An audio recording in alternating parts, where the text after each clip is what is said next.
we can start with basketball here.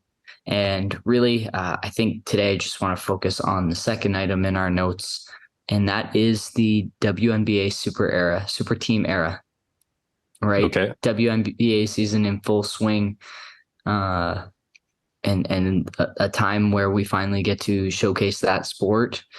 And you look at the odds on favorites to win the title, and it's the Las Vegas Aces at minus 300 and the New York Liberty at plus 160. And the next closest team is plus 3,000. Like, Wow. it is a two-horse race. And it Yeah. was something we mentioned last offseason in the WNBA was the accumulation of top tier talent. Now it's a league that is already saturated with a ton of talent with not enough teams. Like, they are in need of expansion desperately, but there's still a gap between the top tier of athletes in this sport, and that's Sabrina Ionescu. That is like Courtney Vandersloot. It was, That it is was Brianna Sabrina who Stewart. had the absurd 3-point Yes, performance. Okay. 27 of 29 threes. Yeah, it's Candace Parker, right? Like it's these top tier MVP caliber level players, and the Liberty are off to their best start in franchise history. And the Aces, I think, have lost less than 5 games, and we're over Mm. 20 games into the season. So it is a arms race between those two teams, and we've kind of already got the finals locked in, it feels like. hmm And it harkens back to an age where Golden State and Cleveland played each other 4 years in a row in the finals, which was exciting. But Boring.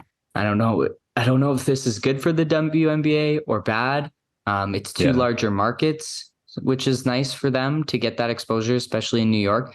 But if you had any new fans trying to tune in for entertainment purposes and kind of what's going to happen tonight, feels like things are mostly set already in the sport.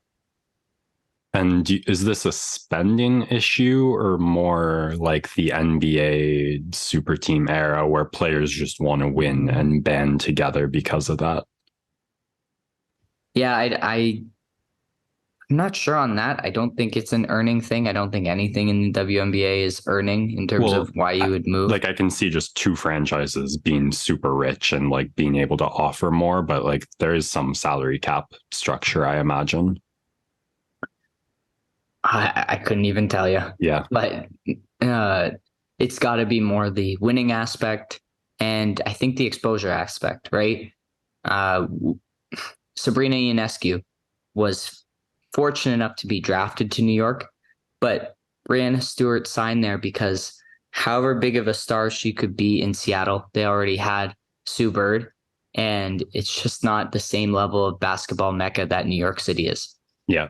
And so not only from a winning perspective of Grow the winning game. other top tier talents, but it's your exposure outside and your marketability in these larger markets that is going to help them grow their own personal uh, wealth and media exposure in a way that follows a lot of what the NBA superstars have done the last decade or so.